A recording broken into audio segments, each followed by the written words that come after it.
वह जो आता है वो आहिस्ता आहिस्ता डिटॉक्स होके शांत हो जाता है। तो ऑर्गेनिक का महत्व हम लोग नहीं समझते हैं, लेकिन सच में जिन्होंने ऑर्गेनिक चीज पे एकाहार किया है उनके कैसे भी रोग चले गए हैं, कब्ज से लेके कैंसर तक। हमारे गुरुजी पूज्य बीबी चौहान साहब, जिन्होंने पूरी दुनिया को ये नई भोजन प्रथा दी और वही भोजन प्रथा से कई लोगों को दर्द रहित, दवा रहित जीवन दिया।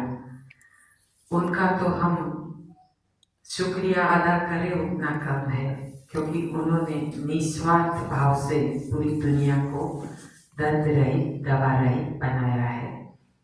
उनका यही ख्वाब है और इसी मिसाल को वो साथ में लेके चल रहे हैं। तो आज पूरी दुनिया में ये सिस्टम NDS करके जानी जाती है और कई लोग इनसे लाभान्वित हुए हैं। तो उनमें से हम भी एक हैं। हम भी बिल्कुल ठीक हो गए। हमें नया जन्म पूज्य गुरु जी ने ही दिया है, क्योंकि आज वो नहीं होते तो हम भी इस दुनिया में नहीं होते। क्योंकि जो भी इंसान अपने रोगों से घिरा हो वो उसको कुछ दिखाई ही नहीं देता है, केवल यही दिखाई देता है कि बस कैसे भी करके मुझे ठीक होना है। हम अलग अलग पथियों को अपनाते हैं और अपने शरीर के ऊपर एक नए नए अनुभव तो करते हैं, लेकिन उसको अनुभव नहीं कहते हैं, अत्याचार कहते हैं। क्योंकि हम जब नई नई दवाइयाँ लेते हैं उसकी साइड इफेक्ट्स होती है और फिर हमारा शरीर उसमें उसके कोई ना कोई ऑर्गन खराब होते जाते हैं एलोपैथ दवाई में। तो इमरजेंसी में एलोपैथ खराब नहीं है, लेकिन लाइफ टाइम के लिए एलोपैथ लेना सही नहीं है। लाइफ टाइम के लिए NDS यानी कि natural diet system, new diet system, जितनी नेचुरोपैथी को हम हमारे जीवन में लाएंगे और नेचर के पर भरोसा करके प्रकृति की ओर जाएंगे और प्रकृति का सहारा लेके हम अगर आगे बढ़ेंगे तो जीवन में हमें कोई भी दवाई नहीं खानी पड़ती है। क्योंकि हमारा 15 साल का अनुभव है। गुरुजी जब से हमें मिले हैं तब से हमारे घर में एक सिंगल मेडिसिन नहीं आई है, क्योंकि उन्होंने ब्रह्मास्त्र जो दे दिया, बस कुछ भी हो जाए, उपवास, एनिमा और आराम। एक निर्जल उपवास, दिन में 3 से 4 बार एनिमा और आराम, 24 घंटे के अंदर इंसान स्वस्थ हो जाता है। क्योंकि केवल निकालना ही जरूरी होता है। हर बीमारी की जड़ अपने बड़ी आंत में फंसा हुआ पुराना मल। बस पुराने मल की सफाई करो तो आप तुरंत स्वस्थ हो जाते हो। स्किन डिसीज या कोई भी प्रॉब्लम है तो वो थोड़ा सा लंबा चलता है, लेकिन क्योर जरूर हो जाता है। हर रोग इसमें क्योर होता है, लेकिन सही जानकारी चाहिए। और हम अगर सही जानकारी नहीं लेते हैं तो हम फिर से वही रोग में वापस चले जाते हैं। क्योंकि जब सही जानकारी, सही खान पान, हम अगर आहार का आध्यात्म नहीं समझते अपने जीवन में, तो फिर हम चाहे कितना भी पद, प्रतिष्ठा और पैसा कमा लें, लेकिन हमारे पास अगर स्वास्थ्य नहीं है तो हम बिल्कुल निर्धन है। चाहे हम मुकेश अंबानी की हार में क्यों न बैठ जाए, कितना भी पैसा क्यों ना हो, लेकिन जिसके पास स्वास्थ्य नहीं है वो तो सच में सबसे बड़ा कंगाल है। क्योंकि सबसे बड़ा धन अपने लिए अपना स्वास्थ्य होता है। जिसके पास स्वास्थ्य है वो सबसे बड़ा धनी है, क्योंकि उसके पास स्वास्थ्य है। जिसके पास स्वास्थ्य होता है ना, उसके पास औरों के लिए वक्त होता है। लेकिन जो खुद बीमार है वो औरों के लिए क्या कर पाएगा? कुछ नहीं। और परमात्मा ने ये जीवन केवल अपने लिए जीने को नहीं दिया है, ये जीवन परोपकार के लिए दिया है, परमार्थ के लिए दिया है। अपने लिए जिए तो क्या जीना, औरों के लिए जिए तो ही ये जीवन हमारा सफल होता है। और इसमें कोई भूखे नहीं मरना है। आप लोग समझते हैं नेचुरोपैथी में भूखा मारते हैं, बिल्कुल भूखा नहीं रहना है। जब हम बीमार हैं, यानी कि रोगी, भोगी और योगी, 3 किस्म के इंसान होते हैं। जो भोगी है वही रोगी होता है, और रोगी में से जब हम योगी बन जाते हैं तब हम निरोग हो जाते हैं। और निरोग होने के बाद गुरुजी ने बहुत अच्छा मध्यम मार्ग दिया है कि दिन की शुरुआत अल्कलाइन फूड से। अल्कलाइन आप 80% दिन में अल्कलाइन लो और 20% एसिडिक फूड लो, तो जीवन में आप कभी भी बीमार नहीं होते हैं। ये मध्यम मार्ग है। निरोग होने के बाद आप, जैसे भगवान शिव ने कहा है, वैसे आप जैसे 3 बार नहाओ, 1 बार खाओ। ठंड है तो भले 1 बार नहाओ, लेकिन 40 के बाद भोजन तो 1 ही बार, पकवा भोजन। निरोग होने के बाद भी 2 टाइम भोजन हम लेते हैं, और उसमें भी अगर हम संयम नहीं बरतते हैं तो ही हम बीमार हो जाते हैं। तो गुरुजी ने जो मध्यम मार्ग दिया है, अल्कलाइन फूड और एसिडिक फूड का रेशियो समझाया। लोग बोलते हैं अल्कलाइन फूड में क्या खाएं, हम उल्टा बोलते हैं कि एसिडिक फूड में क्या खाओगे आप, केवल दाल चावल सब्जी रोटी यही। और अल्कलाइन फूड में तो गुरुजी ने और गुरु माता ने इतनी चीजें सिखाई है कि आप बनाओगे तो आप कोई भी चीज आप दूसरे दिन आप रिपीट नहीं करोगे। इतनी विविध चटनियाँ परमात्मा ने कितना दिया है। हर सीजन में अलग अलग फ्रूट्स, अलग अलग वेजिटेबल्स, बस उसको हमें उसी स्वरूप में लेना है, ना ही कि उबाल के, जला के, पका के, क्योंकि हम उसके सत्व तत्व नष्ट कर देते हैं। इसीलिए हमें उसके विटामिन्स मिनरल्स नहीं मिलते हैं। हम यंत्र युग में जीते हैं। हम उसका जूस बना के पी सकते हैं, स्मूदी बना के ले सकते हैं, उसका कोई भी स्वरूप देके हम उसको उसी स्वरूप में, यानी कि रॉ डाइट में ले सकते हैं। और रॉ डाइट से हम हर रोग को रिवर्स कर सकते हैं, क्योंकि सारे सत्व तत्व हमें रॉ से ही मिलते हैं। जला के तो सब कुछ नष्ट हो जाता है। तो स्वाद केवल मसालों का होता है।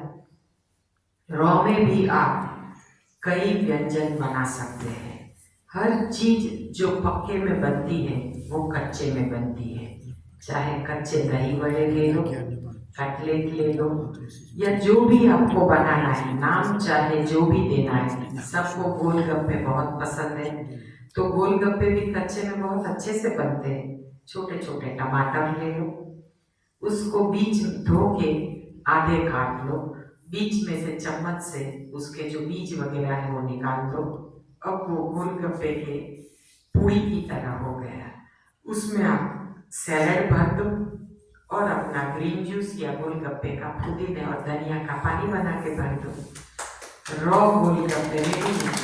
हाँ, तो ऐसा नहीं है कि हमें मन को मारना है, लेकिन केवल ट्रैक बदलना है, क्योंकि हमें स्वस्थ होना है। तो ऐसी बहुत सारी रेमेडी है कि जिससे आप अपने आप को, अपने मन को भी संतुष्ट कर सकते। लोग बोलते हैं हमें सब्जी रोटी के बिना संतुष्टि नहीं होती है। अरे कैसे? आप कोई भी ग्रेवी बना लो, जिसकी भी बना, जैसे प्याज, टमाटर, लहसुन। लहसुन नहीं खाते हैं, कोई बात नहीं, लहसुन को हटा दो, प्याज को हटा दो, उसमें लौकी, फूल गोभी, पत्ता गोभी कुछ भी डालोगे तो ग्रेवी तो बनने वाली है। टमाटर के साथ आपने ग्रेवी बना ली और कोई भी सब्जी अंदर काट के कच्ची डाल दो, सब मसाले कर दो, सब्जी रेडी है। पालक की पत्ती, पत्ता गोभी की पत्तियां, जो भी पत्तियां आपको लेनी वो आपकी रोटी है। और साथ में आप चटनी बना लो विविध तरह की, खजूर की चटनी, पाइनएप्पल की चटनी, ग्रीन चटनी। आप जैसे जो चीज आप चबा नहीं सकते उसकी आप चटनी बना लो। कभी अंकुरित मूंग की चटनी, कभी चने की चटनी। कुछ नहीं करना है आपको, धनिया पुदीना पालक, उसमें अंकुरित मूंग डाल देने हैं। अगर हरी मिर्च खाते हैं एक हरी मिर्च डाल दो, नींबू डाल दो, अदरक डाल दो, और जीरा, काला नमक, सेंधा नमक, काली मिर्च और नींबू। आ गया टेस्ट। जीरे से हर चीज में टेस्ट आता है, और जीरे में बहुत कैल्शियम होता है। कच्चा जीरा चबाने से कैंसर चला जाता है। तो आप सोचिए कि गुरु जी ने तो हमें हमारे हाथ में ही ब्रह्मास्त्र दे दिया है, लेकिन हमें पता नहीं है। तो हर चीज को स्वादिष्ट बनाने के लिए विविध चटनियां बना लो। जब हम चने नहीं चबा पाते तो चने में तो कितना कैल्शियम होता है। घोड़ा पूरी नदी पार करता है केवल चना खाता है। और हम कभी किसी को मिसाल भी देते हैं तो घोड़े की देते हैं कि घोड़े जैसे बनो। तो हमें जब भी घोड़े जैसी ताकत चाहिए तो आप चने को अच्छे से ओवरनाइट भिगा के उसको अंकुरित करके उसकी चटनी बना दो। जो चबा नहीं सकते हैं अच्छे से उसकी चटनी बना लो। और बस चने, और उसमें आप कभी अंकुरित मूंगफली भी मिक्स कर सकते हैं, या फिर चने, थोड़ा धनिया पुदीना हरी मिर्च अदरक डाल दिया, लहसुन अच्छा लगता है तो हरा या सूखा लहसुन डाल दीजिए। और मसाले में तो काला नमक, सेंधा नमक, काली मिर्च और जीरा पाउडर, और जरा सा नींबू डाल दिया, आपकी चटनी रेडी है। उसमें कुछ भी आप डिप करके खाओगे तो हर चीज पकोड़े जैसी लगेगी। चाहे कच्ची भिंडी भी खा लो, कच्चे बैंगन भी खा लो, जो भी आप खाओगे हर चीज आपको, क्योंकि स्वाद तो चटनी का है। तो आपको केवल रोज चटनी अलग अलग, पाइनएप्पल की सीजन में पाइनएप्पल की चटनी, एप्पल की सीजन में एप्पल की चटनी, नाशपाती की सीजन आए तो नाशपाती की चटनी। उसमें डालना है धनिया पुदीना पालक, समझे आप, हरी मिर्च अदरक सब। लेकिन उसमें गावा, पाइनएप्पल, जो भी फ्रूट की आप चाहो, एप्पल और बीट की भी चटनी बहुत अच्छी बनती है। नींबू, काली मिर्च, जीरा डाल के, जरा सा काला नमक, तो विविध चटनियां बनती है। अपने को रॉ पे रहना जरूरी है, बस एक चातुर्मास कर लो और निरोग हो जाओ। जैसे ही आप निरोग हो गए फिर आप एक टाइम पकवा ले सकते हैं, उसमें पहले कच्चा फिर पक्का। तो एक टाइम पकवा भोजन भी आप निरोग होने के बाद कर सकते हैं। हमें मन को नहीं मारना है, हमें जीवन जीना है स्वाद के साथ, लेकिन जीवन को हमें निरोग और रसीला बनाना है। नहीं इनका बाकी, बस इतना बाकी, इतना हो गया। तो अभी हम जो हमारा अनुभव सत्र अधूरा है तो वो हम पूरा करते हैं, फिर हम जूस के लिए जाएंगे। तो पहले हम केतन अंकल को बुलाते हैं, वो आए।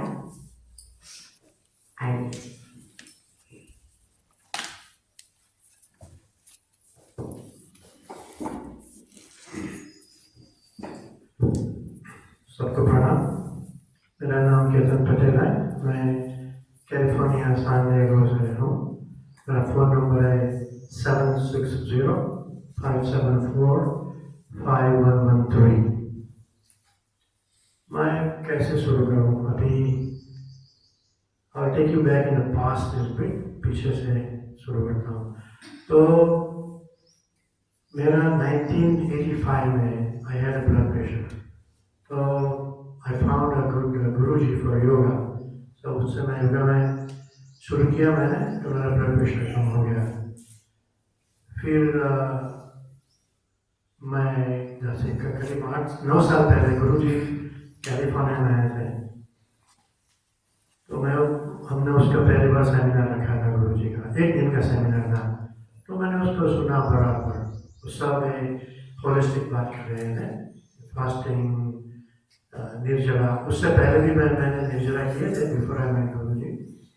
लेकिन मैं भी खाता था। I was after money, job, business, everything. तो मेरी लाइफ ऐसा स्ट्रिक्ट नहीं थी, ऑफ एंड ऑन। तो मैंने गुरुजी के सेमिनार के बाद मैंने सोचा चलो थोड़ा जूस शुरू करें मॉर्निंग में। तो तो ग्रीन जूस, फिर 2 बार खाना तो खाना ही है। तो उसके साथ तो मैं पूरा कंप्लीट सिस्टम नहीं शुरू किया था मैंने उस समय।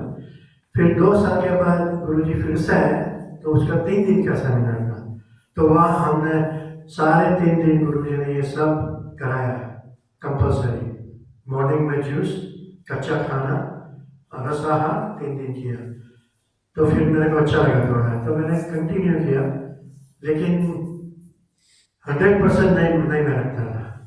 तो फिर मेरे को थोड़ा शुगर आया। मेरा A1C तो कांस्टेंट था 5.5, 5.6। उस समय मैंने 4 साल पहले मेरा A1C आया 6.1। तो मेरी आंखें खुल गई कि अभी तो कुछ करना चाहिए। फिर हमारे साधक है वहाँ कैलिफोर्निया में, दीपक भाई, वो आए थे नासिक पहली बार ग्रास की शिविर करने के लिए। तो उस समय उसने बोला कि चलो कहते हैं मैं हमारे साथ हम दोनों करेंगे। मैंने बोला तुम जाओ, मैं बिजी हूँ अभी। देखो लाइफ में क्या होता है, मैं बिजी हूँ, मेरी जॉब है, धंधा है, ये सब है, तुम जाके आओ। तो उसने नासिक में किया, आके मुझे बताया कि उसका फायदा क्या है, ये सब क्या है। तो मैंने बोला कि मैं फिर करूँगा। तो लास्ट समर में मैं जब आया तब मैंने 30 दिन का मैंगो का किया था, वो गुरुजी की सलाह से। मैंने उसको एक बार पूछा कि मैं 54 साल में कैसे करूँ, तो एक आध करो तुम। उसने प्रोसेस बता दी मेरे को, एक आध। तो मेरा A1C 5.5 आफ्टर 1 मंथ, शुगर एकदम कंट्रोल में। फिर मेरे को वापस गया, फिर खाना पीना शुरू। लेकिन उस समय में मैं मुकेश भाई को मिला था, दीपक भाई मैंने बोला कि मुकेश भाई को मिलो। तो उस समय मैंने निश्चय कर लिया था कि मैं द्रास का सेमिनार मेरे को करना ही है अभी। तो मुकेश भाई बोल के गया था कि भाई मैं करूँगा। तो अभी मेरी sugar I close to 6. So I see that how it happens if you go back to the normal food. अच्छा, तो मैं अभी आया हूँ, मैंने ऐसा निश्चय किया है कि भाई मैं 100% नेक्स्ट 2 महीने मैं अमेरिका वापिस जा रहा हूँ 20 मार्च को। और मैं अभी 21 डेज तो करूँगा ही अपना बचा के। इफ पॉसिबल मुकेश भाई surprise me with the grapes, Mukesh भाई ग्रेप्स देंगे तो मैं कंटिन्यू करूँगा। हम कर रहे।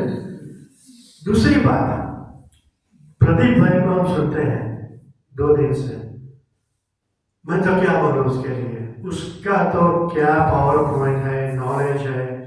मैं ऐसा नहीं कि मेरे के पास नॉलेज है योगा का है, I am very spiritual also, but I learn more than what I know actually.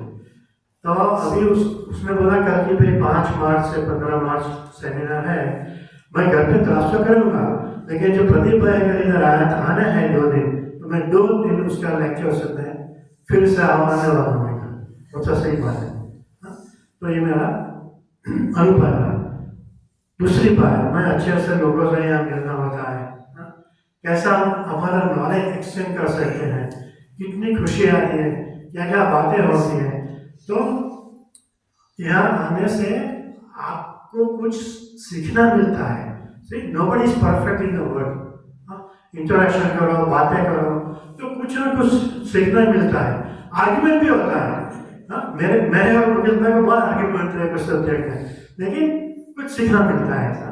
तो ये तो मैं सारा दिन बात करता हूँ उसके ऊपर, लेकिन हमारा टाइम नहीं अभी, तो मैं यहाँ भी खत्म करता हूँ। सबको प्रणाम।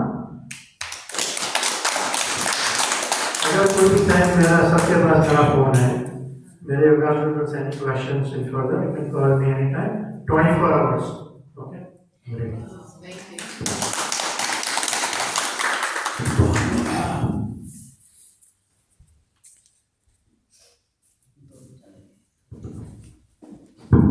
सबसे पहले हम NDS के फाउंडर्स के भी हो, चौहान साहब सर को, सरोज बहन को और धरती बहन मुकेश भाई को हम धन्यवाद देंगे।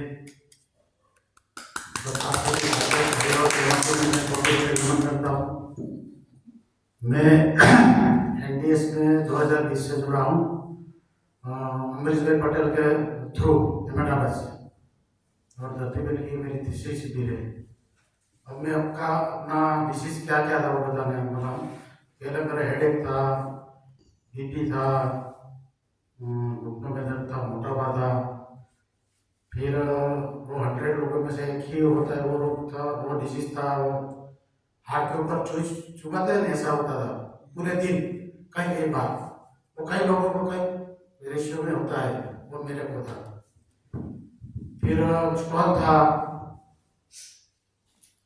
एमबीएस जब चालू किया उसके 3 दिन, अरे 7 डेज में मेरा स्टॉल निकल गया। फिर 3 महीने में मेरा करीबन 78 में से 68 हुआ, वेट लॉस हुआ 20 kg। फिर उसके सिमिलर में ध्यान में भी जुड़ा हूँ 2020 से, पिरामिड ध्यान बोलते हैं, उसमें भी जुड़ा हूँ, उससे भी अच्छा रहता है। और ये शिविर करने की मेरी इच्छा 2-3 महीने पहले से बात हुई थी मुकेश भाई की, हमारी शिविर लगेगी। तो मैंने किया, ये ग्रेप शिविर तो मैंने करना ही है। तो हम 2 जन आए थे, उसको थोड़ी तकलीफ है तो वो आज नहीं आ पाई, और मैं तो बिल्कुल कंप्लीट हूँ। और इस शिविर के माध्यम से और एनडीएस के माध्यम से जो लोग नहीं, जो बीमार हैं और जो नहीं जुड़े, उसको भी जुड़ना चाहिए, क्योंकि 100% रोग क्योर हो जाते हैं। मेरा भी सब कुछ चला गया। जो जागृत है सो पावत है, जो सोते हैं वो सोई खोवत है। हमको पास्ट में नहीं जीना, हमको प्रेजेंट में जीना है। तो प्रेजेंट ही अपने साथ होता है, और फ्यूचर में तो हर इच्छा पर छोड़ देना चाहिए। Thank you. तो आप अभी भी 100% मैं अभी भी 100% हो, और नहीं पट्टा थोड़ा खा लेता हूँ। मैं 3 महीने तो बिल्कुल रोग पर रहा था शुरुआत में 2020 में। अभी मैं 12 और 2 बजे के बीच ग्रीन जूस पीता हूँ, और 4 बजे में जब भूख लगती है तो सलाद है, नहीं फ्रूट है, और सलाद वो खाता हूँ। शाम को 80-20% रेशियो से हम पकाया हुआ भोजन लेता हूँ।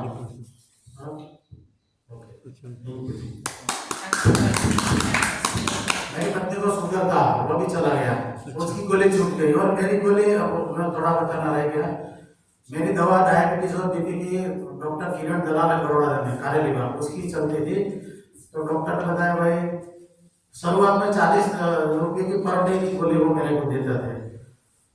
फिर बीपी क्योर नहीं हुआ, बीपी और ये डायबिटीज, तो उसने 50-60 रुपये की गोली बढ़ाई। और मैंने बोला सर, मेरे को डॉक्टर ने बोला कि आपको इंसुलिन लेना पड़ेगा, अभी कोई चारा नहीं है। तो मैंने बोला सर, इंसुलिन कब जब खाने से पहले तो लेना और दूसरों को बुलाना, वो इसके बजाय मेरे को गोली का डोज बढ़ा दो, ऐसा मैंने बोला। तो उसने पर डे 100 की गोली मेरे को दी, पर डे 100 रुपीज की गोली, बीपी और डायबिटीज की। तो मैंने 3 साल ली। फिर वो एनडीएस में हम आ गए, क्योर हो गया बिल्कुल। अभी तो गोली तो मैं 10 दिन में एनडीएस चालू करने के बाद 10 दिन में सभी गोली छोड़ दी, और आज अभी तक गोली भी नहीं लेना है, बिल्कुल एक भी गोली नहीं लेना। डाइट का भी चला है। डाइट करते हो क्या? डाइट करते हो? हाँ, डाइट तो मैं बिल्कुल स्ट्रिक्टली फॉलो करता हूँ बिल्कुल। जूस तो हम रिटायरमेंट गवर्नमेंट ऑफिसर हूँ मैं, और फार्मर भी हूँ, तो वो सब में उगाता था। हमने धरतीबंद को बोला था शिविर में, सब ऑर्गेनिक फार्मिंग है, वो जुआरा बोलते हैं, वो हमारे घर में बहुत सब अच्छे उगाते हैं। हमने बोला था कि हम वो शिविर करेंगे, कि ज्यादा बारिश के हिसाब से उस फसल अच्छी नहीं हुई, तो धरती बहन ने बोला था कि हम सीताफल का शिविर करेंगे। बोला आप ला देंगे उधर। हाँ, बोला था अच्छी बहुत बारिश हुआ, तो हमारे यहाँ सीताफल की कमी हुई, फल ज्यादा नहीं हुए, इसलिए हम पेंशन नहीं कर सके, सॉरी। और सिंगाड़ा भी हमारे वहाँ बहुत ज्यादा होता है, सिंगाड़ा ये सिंगाड़ा चाहिए। सिंगाड़ा बहुत होता है। सिंगाड़ा बहुत अच्छी चीज है। हम कच्चे खाते हैं 250 ग्राम, और हम 250 ग्राम खाते हैं ऐसे कच्चे, तो उसके भूख भी मिट जाती है। हम 250 ग्राम खाते हैं सीजन में, अक्टूबर नवंबर दिसंबर तक। अच्छा, बहुत अच्छा रहता है, बहुत मीठा लगता है।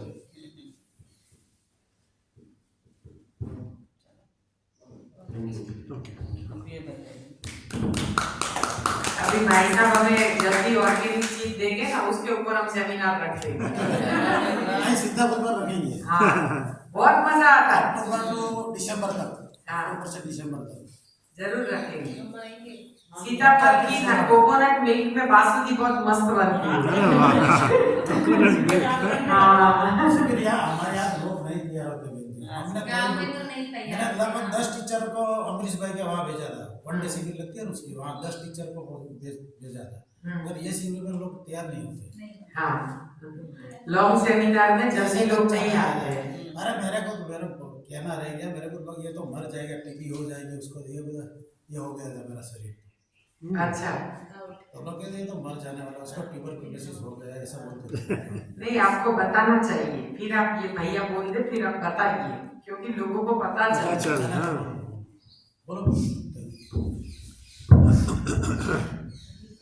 गुरु जी श्री चौहान साहब को कोटि कोटि प्रणाम। धरती बहन को कोटि कोटि प्रणाम। मुकेश भाई, हरीश भाई, सब सभी विद्यार्थियों को भी कोटि कोटि प्रणाम है।